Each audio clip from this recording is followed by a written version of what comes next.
Bapak, Ibu, saudara-saudari yang terkasih di dalam Tuhan Yesus Kristus, firman Tuhan yang menjadi renungan kita pada malam hari ini diambil dari Yehezkiel pasal 37 ayat 1 sampai 14. Yehezkiel pasal 37 ayat 1 sampai ayatnya yang ke-14, demikian firman Tuhan.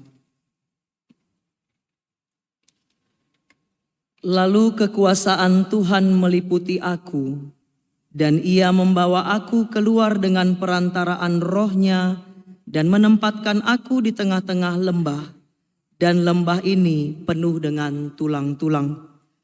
Ia membawa aku melihat tulang-tulang itu berkeliling-keliling dan sungguh daku.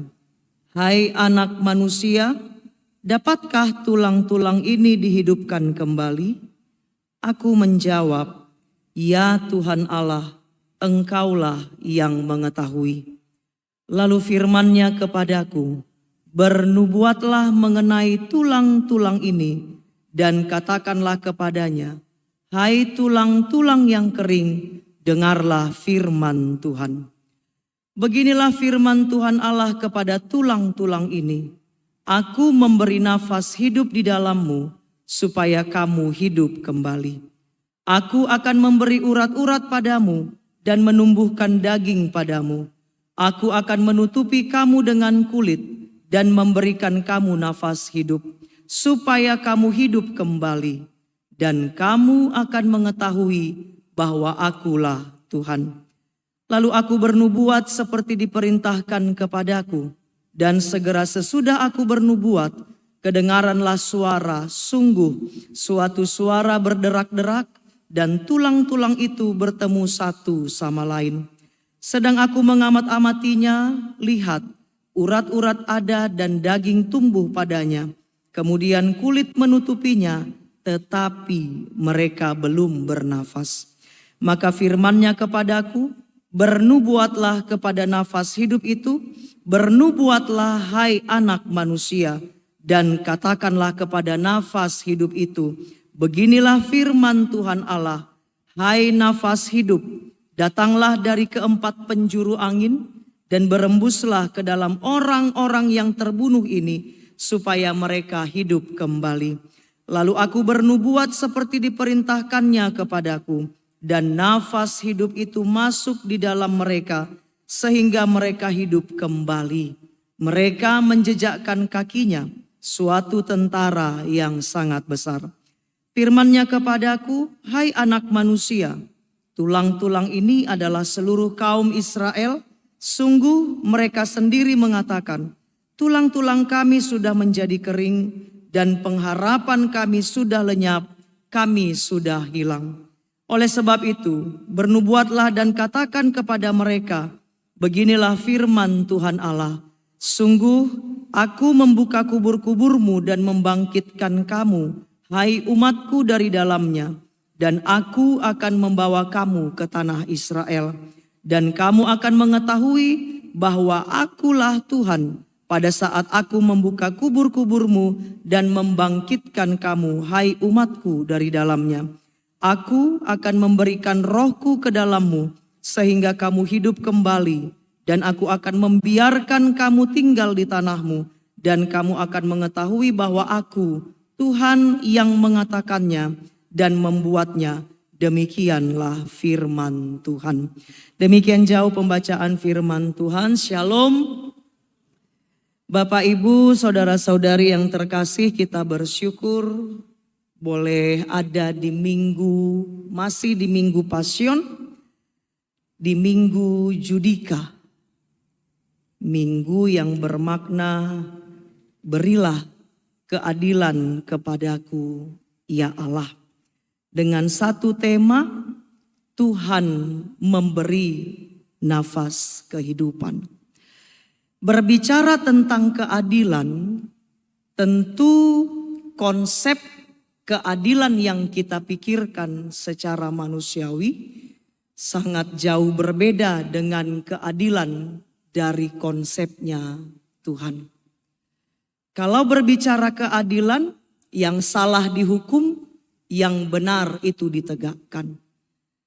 Tetapi di dalam kisah bangsa Israel yang dituturkan oleh Yehezkiel secara khusus dari latar belakang dari perikop ini adalah sebuah perkataan nubuatan, penglihatan yang disampaikan oleh Tuhan Allah secara khusus kepada kalangan imam, yaitu Yehezkiel, yang juga ikut terbuang di dalam pembuangan Babel, di mana orang-orang buangan juga ikut hadir di dalamnya.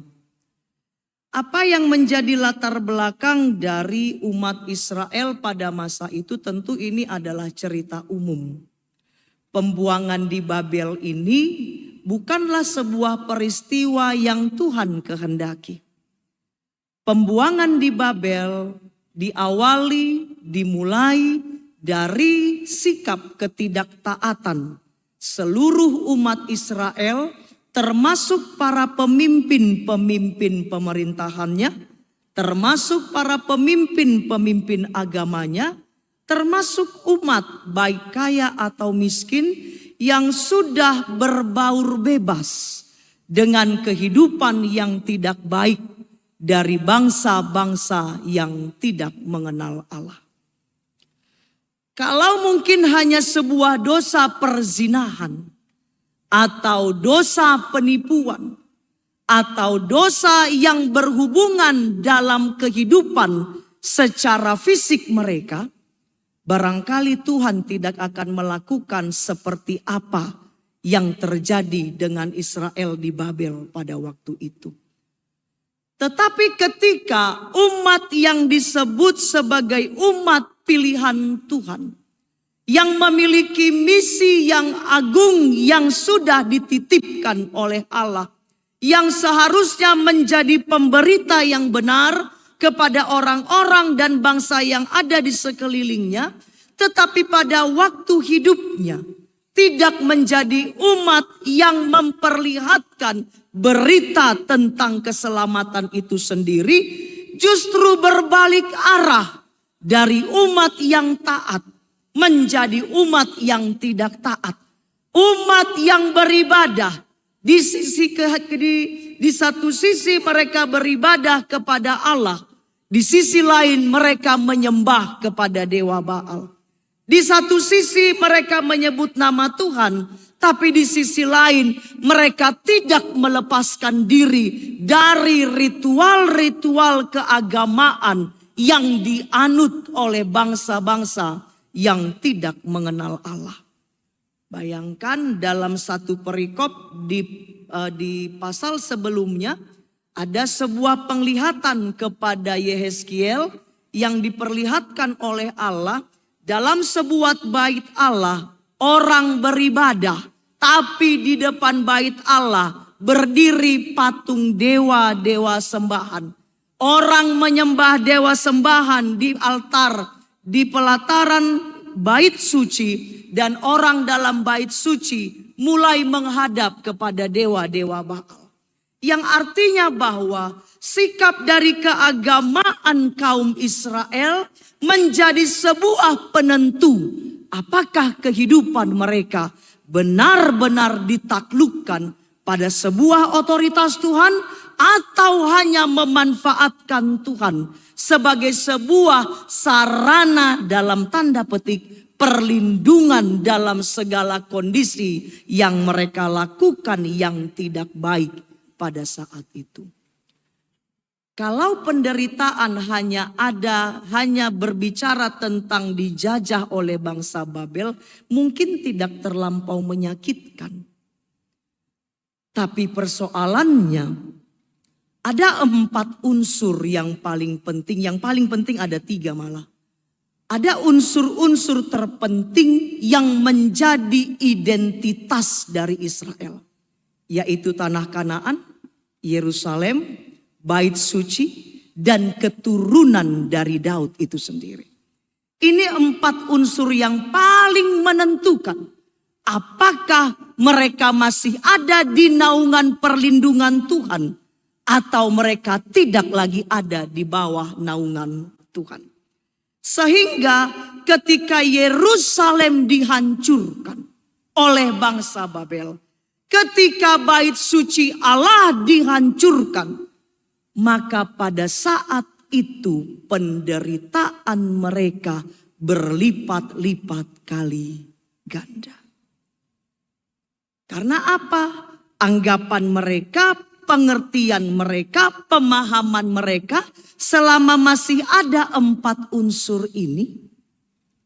Tanah, Yerusalem, bait suci, keturunan-keturunan dari Daud itu, kalau itu masih ada, berarti pertanda bahwa Tuhan masih melindungi mereka. Tapi ternyata dalam mimpi yang diberikan Allah kepada Yehezkiel, dalam penglihatan itu Yehezkiel melihat kemuliaan Allah naik dari atas bait suci dan beralih ke arah orang Babel. Hancur Yerusalem, hancur bait suci, tabut Allah nggak tahu kemana rimbanya. Pada akhirnya apa? Mereka menganggap, sudahkah Tuhan meninggalkan kita? Apakah Tuhan tidak lagi mengingat janjinya? Apakah Tuhan membiarkan kita untuk bergerak berjalan sendiri? Apakah Tuhan tidak lagi menepati janjinya kepada kita? Kalau dari sisi logika, kalau Tuhan lupa, bukan lupa ya, tapi kalau Tuhan melupakan janjinya wajar. Israel sudah berlaku tidak baik dan tidak taat kepada Tuhan. Kalau Tuhan sampai melupakan mereka, wajar dong.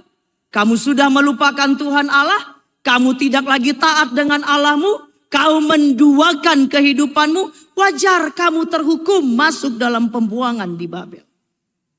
Tapi demikian pun cara yang diberlakukan oleh orang Israel.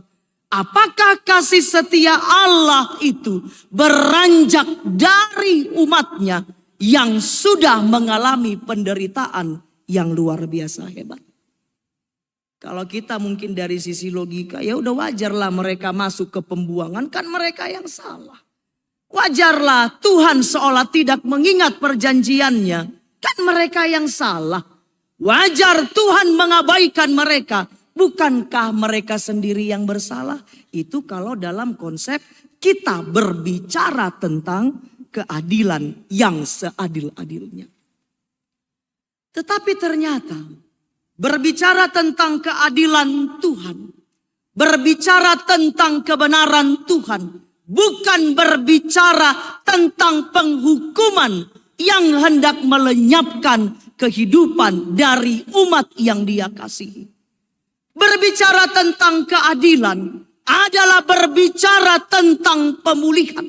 Berbicara tentang keadilan, berbicara tentang roh yang masih bersemayam di dalam kehidupan setiap umat yang percaya pada hari ini. Maka perikop ini berbicara tentang pemulihan dari umat Israel yang digambarkan sebagai tulang-tulang yang kering. Kalau kita bayangkan dikatakannya pada ayatnya yang pertama tadi, Yehezkiel mengulang-ulangi di ayat kedua. Ia membawa aku melihat tulang-tulang itu di lembah. Berarti kalau di lembah logikanya ketika berperang ada pembantaian, lalu mayat yang dibantai dimasukkan ke dalam lembah tanpa pemakaman, tanpa penguburan yang layak, tanpa penghargaan, tanpa penghormatan. Ayat 2 dikatakannya, ia membawa aku melihat tulang-tulang itu berkeliling-keliling dan sungguh amat banyak bertaburan di lembah itu. Lihat, tulang-tulang itu amat kering. Bayangkan tulang-tulang bertaburan berarti memang gak ada harganya manusia. Bayangkan tulang-tulang itu kering mengibaratkan berarti sudah begitu lamanya lah kematian itu dibiarkan tanpa ada proses untuk bisa dipulihkan apalagi dihidupkan. Itu kondisi dari orang Israel. Gambaran yang juga mencerminkan kehidupan kita. Gambaran yang juga menelisik bagaimanakah kita sebagai umat yang ditebus di dalam perjanjian Allah. Apakah kita benar-benar sudah dihidupkan di dalam kehidupan kita sebagai umat yang menjadi berkat bagi orang dimanapun kita berada. Apakah pelayanan kita, apakah panggilan kita, apakah pekerjaan kita sudah menjadi bagian dari bagian kesurgawi Allah yang sedang dikerjakannya dalam dunia ini? Atau kita hanya tulang-tulang kering yang butuh dihidupkan kembali? Berulang-ulang dia katakan, aku akan menghidupkannya kembali. Berarti pernah mati, tapi dihidupkan kembali. Dalam penderitaan Israel, di ayatnya yang ke-11.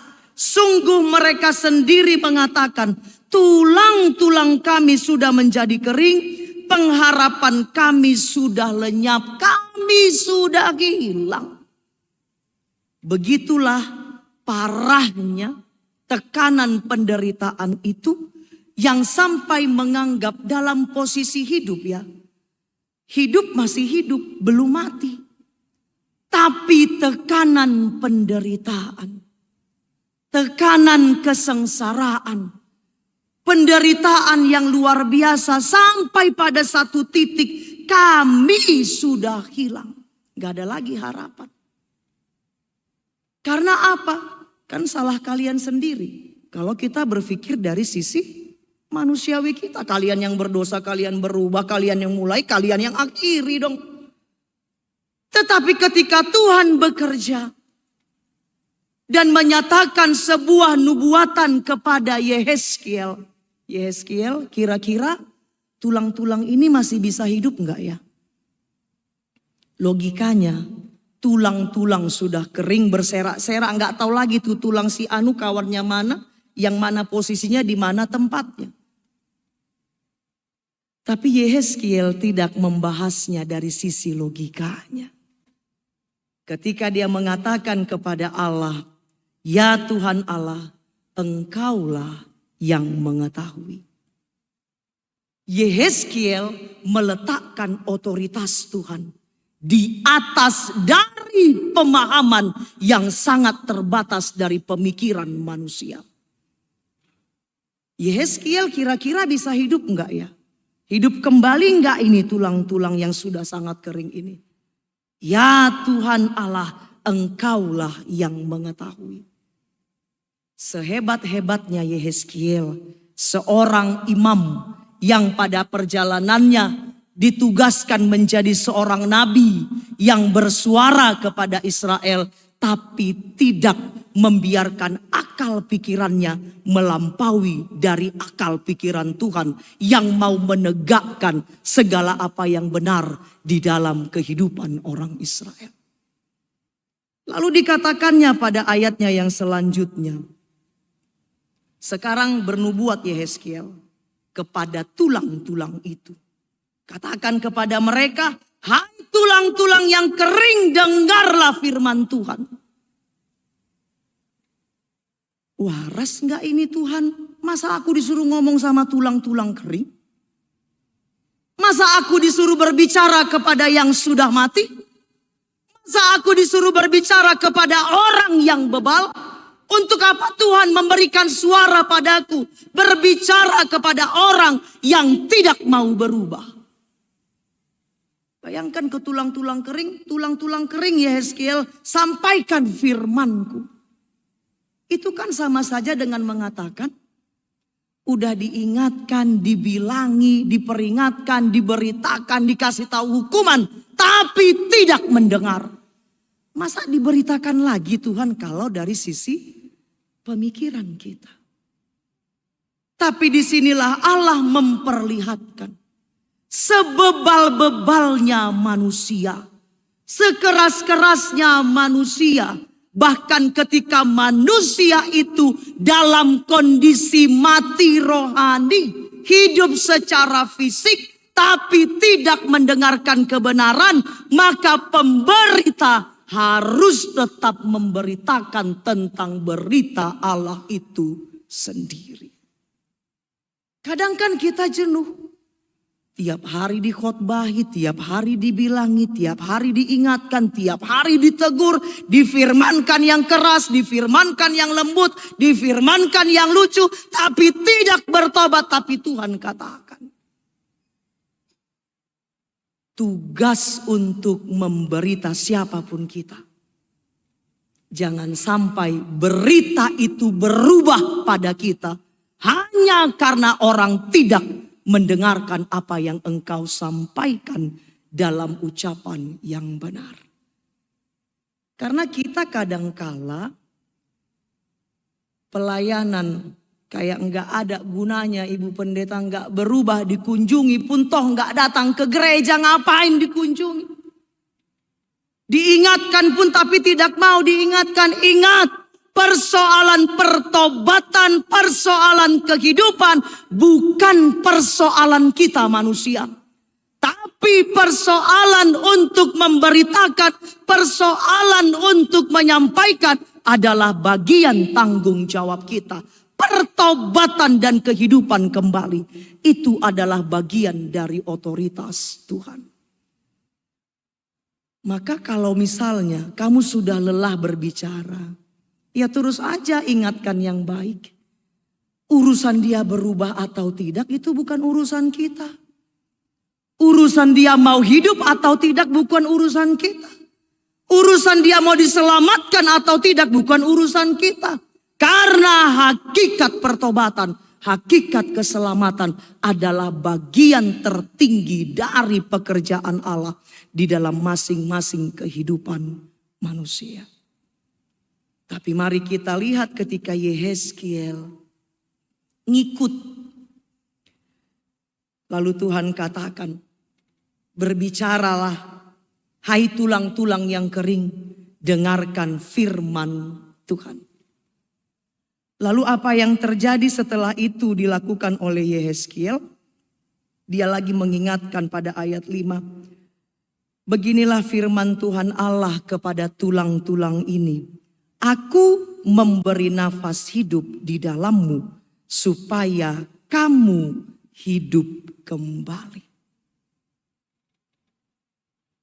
Sehebat apapun pergumulan kita Bapak Ibu, sampai pikiran hati kita terkunci, bergumul gak dapat jawaban, khawatir tidak dapat jawaban, maka ingatlah hal pertama yang engkau lakukan, kembalikan hidupmu pada kebenaran firman. Kadang kan kita tidak melakukan itu. Masih juga berpikir, mikir apa ya, bagaimana ya. Apa yang mau kulakukan, caranya seperti apa. Kalau ku buat begini bagaimana. Kalau nanti ku buat begitu bagaimana. Mengandalkan kekuatan dari tubuh yang lemah ini. Mengandalkan kekuatan yang tidak seberapa dari tanah yang tidak berarti ini. Mengandalkan dari kekuatan tubuh yang fana yang akan kembali kepada debu itu. Sehingga dia berbicara tentang nafasku akan menghidupkan engkau kembali. Kita lihat ketika nanti sudah Yehezkiel bernubuat. Ketika nanti sudah dia sampaikan apa yang terjadi. Urat-urat itu kembali di tulang, daging menutupi tulang. Kemudian kulit menutupi daging. Artinya apa? Dalam satu kehendak Allah, apa yang tidak mungkin dalam pergumulan kita, selama kita tunduk dengan otoritas Tuhan, maka yang tidak mungkin dimungkinkan di dalam setiap rancangan-rancangan Tuhan. Setelah berdiri sempurna, tubuh sudah terbentuk. Lalu firman Tuhan kepada Yehezkiel kita di dalam penciptaan manusia. Dalam penciptaan manusia hanya ada dua unsur yang dia letakkan di dalam kehidupan kita. Manusia diciptakan dari debu tanah. Dari debu tanah itu dia menghembuskan nafasnya sehingga manusia itu disebut hidup. Apa yang disampaikan Allah kepada Yehezkiel tentang nafas hidup mau menyatakan kepada kita, hanya dalam satu hembusan nafas Tuhan kehidupan diberikan kepada kita. Hanya dengan satu hembusan nafas Tuhan yang ditarik dari kita, maka kita tidak memiliki kemampuan apa-apa lagi.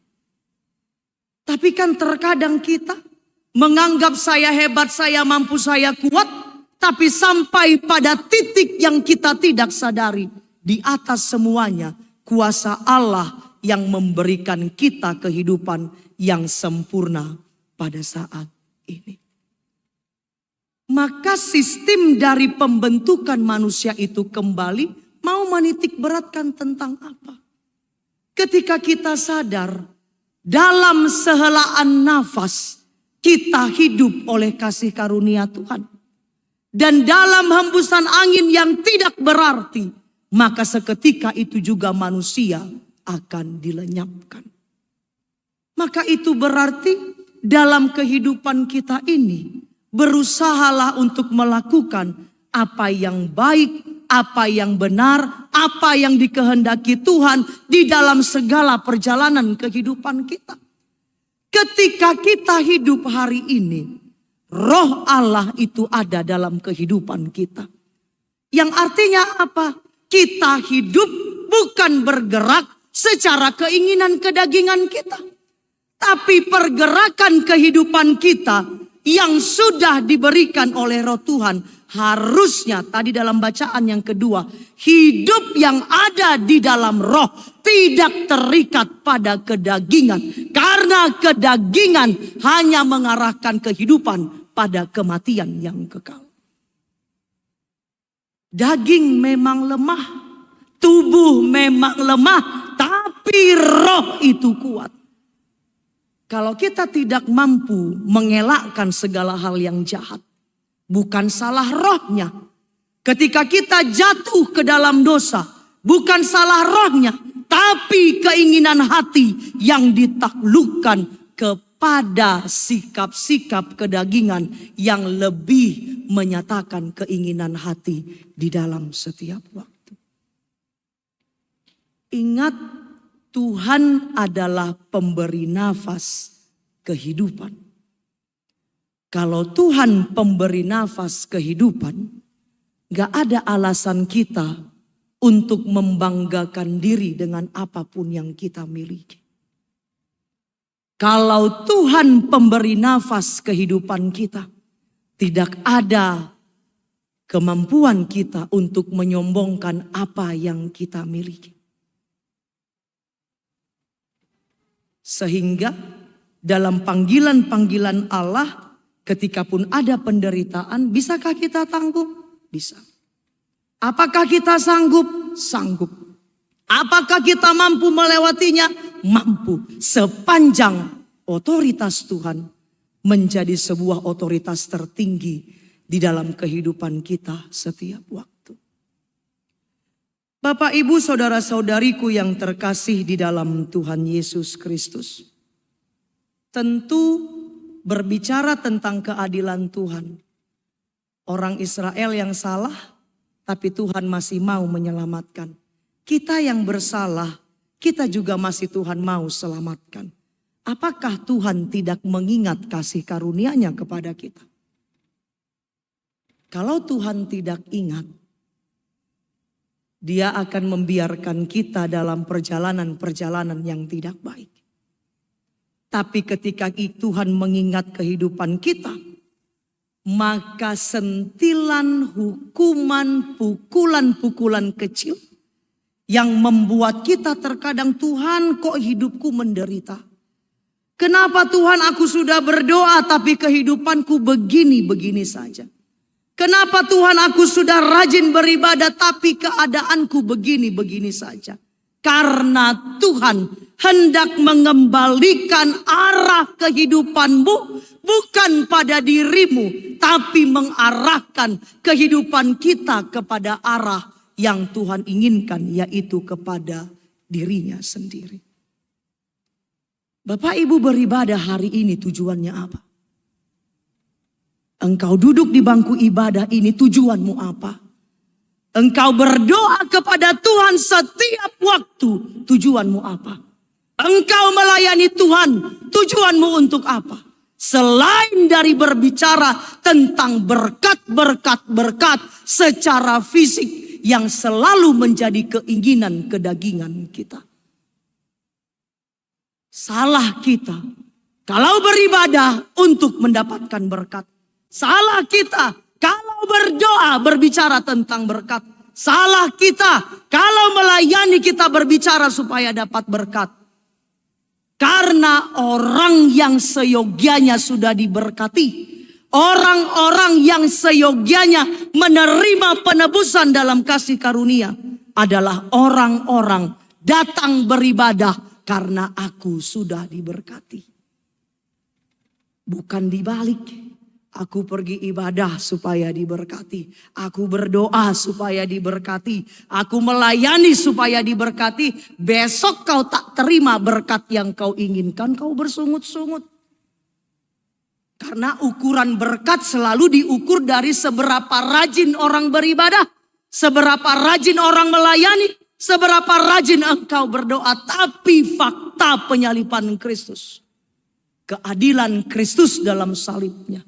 Orang yang menerima belas kasih, kasih karunia Allah, yang memberi tidak wajib, yang menerima tidak punya hak, tapi yang memberi masih mau memberi, itulah salib.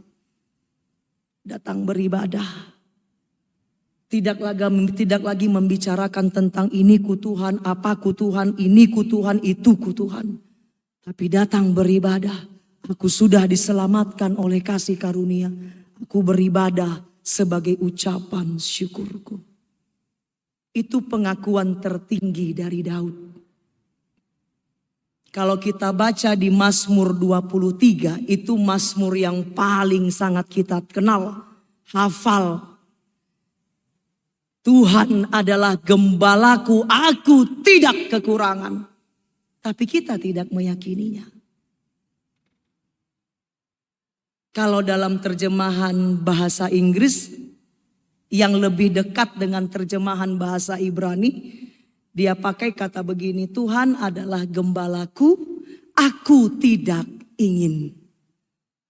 Inginnya manusia itu apa? Ingin tenar, ingin kaya, ingin hebat, ingin ini, ingin itu. Yang semuanya keinginan itu, semuanya berorientasi pada ya kan? Tapi Daud, Tuhan adalah gembalaku. Aku tidak ingin. Kalau Tuhan gembalaku, aku mau apa lagi? Makanya kalau dalam ayat lanjutannya, dia membawa aku ke air yang tenang, dia menenangkan jiwaku, dia menyediakan hidanganku di depan lawanku.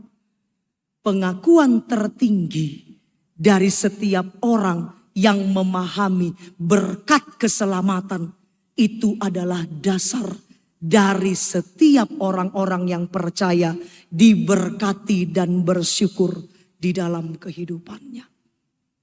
Maka satu hal yang kita syukuri, Bapak Ibu masih bernafas, saya masih bernafas. Bapak Ibu punya roh, saya juga punya roh, maka hati-hati. Kadang kita harus bijak memilah dogma-dogma gereja yang berjamuran hari ini. Kadang kan kita pernah melihat ada video-video dari gereja-gereja yang Nanti pendetanya bilang gini, terimalah Roh Kudus. Terima. Jemaatnya bertumbangan.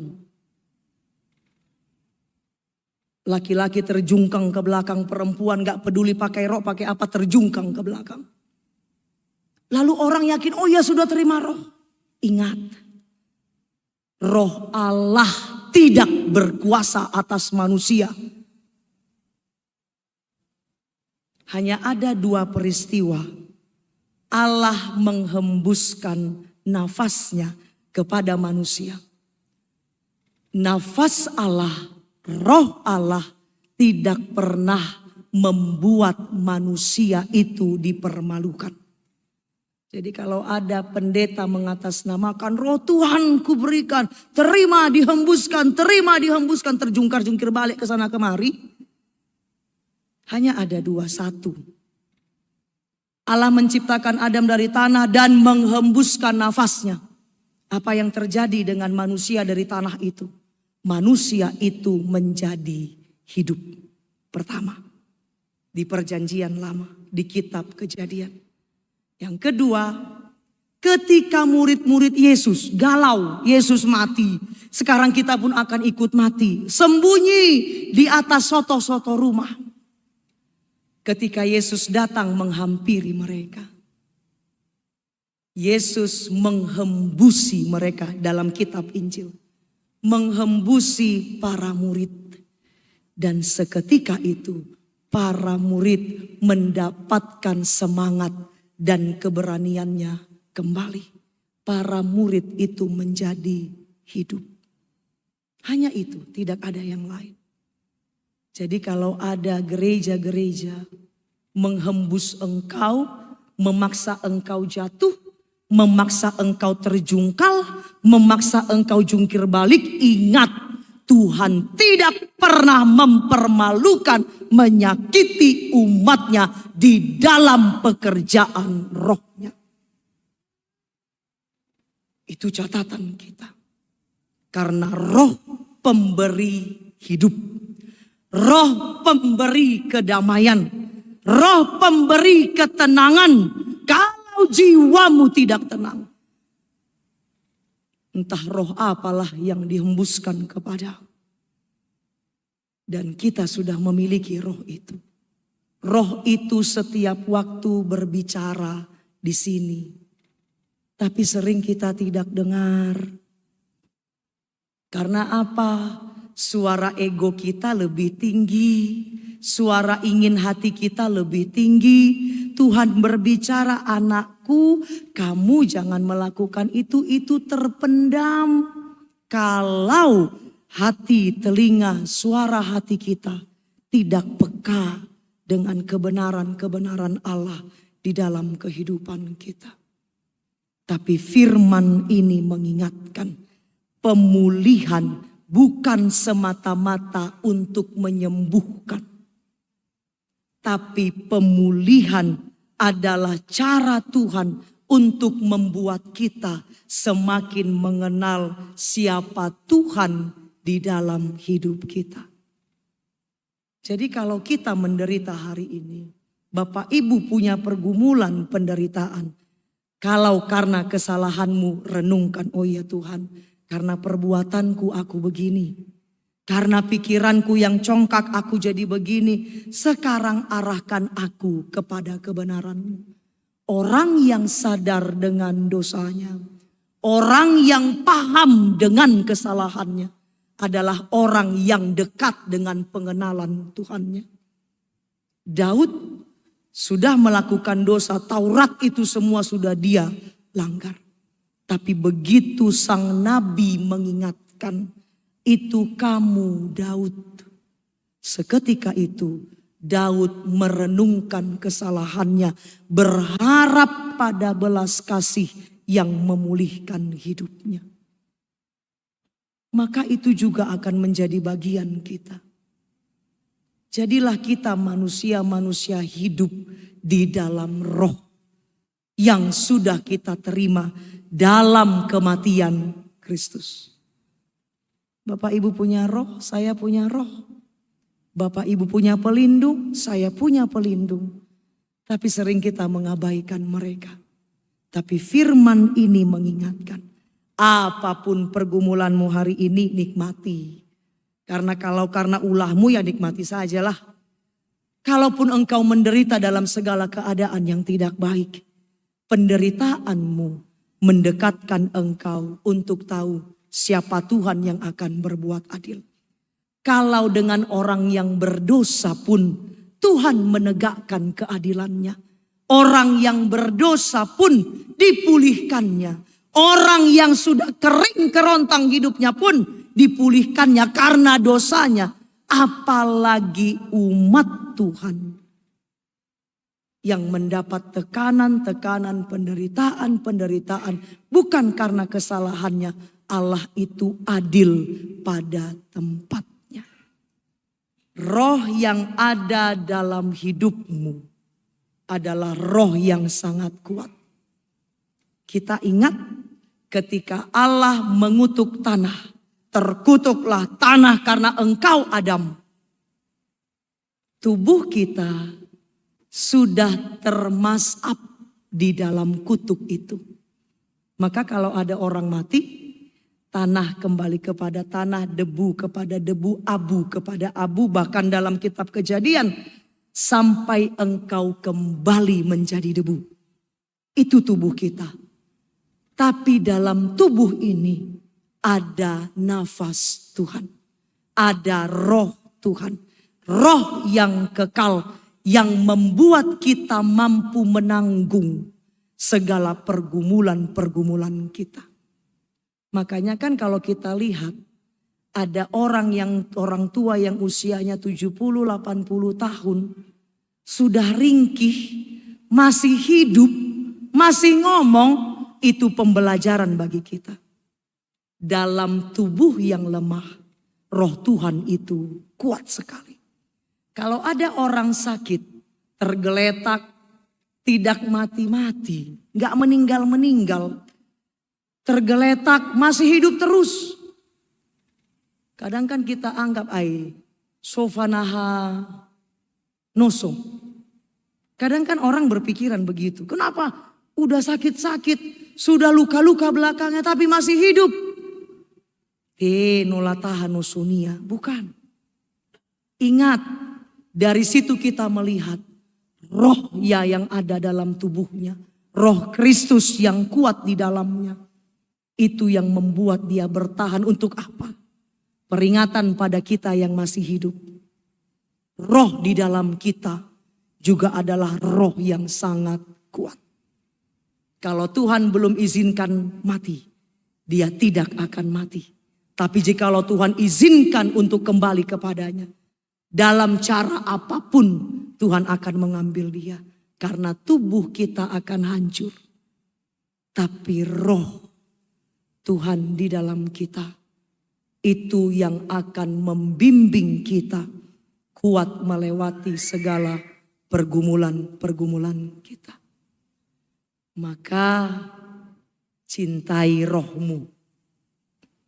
Hiduplah dengan rohmu dan berbuatlah dalam roh yang sudah dilakukan oleh Allah kepada kita. Allah pemberi roh kehidupan, maka kita hidup. Demikian firman Tuhan yang menjadi ayat hafalan pasal 37 ayat 14a. Yehezkiel 37 ayat 14a. Kita baca bersama. 3 ya. Aku akan memberikan rohku ke dalammu sehingga engkau hidup. Kita berdoa. Bapa yang baik, terima kasih untuk firman yang sudah kami renungkan. Mengingatkan kami kembali bagaimana Allah itu kasih bagi kami. Bahkan ketika kami ada dalam berbagai perbuatan dosa, keadilan-Mu Tuhan tetap akan menaungi kehidupan kami. Kami dipulihkan hanya karena belas kasih Tuhan. Ampuni kami ketika kami menganggap bahwa segala perjalanan hidup kami karena kekuatan kami. Kami lupa dalam tubuh yang luruh ini ada roh Tuhan yang kekal, yang menuntun kami, yang membimbing kami bertahan dalam segala pergumulan apapun sampai Tuhan kembali untuk mengangkat kami. Sertai kami Bapa di dalam sepanjang hidup kami. Dalam nama Yesus kami berdoa. Amin.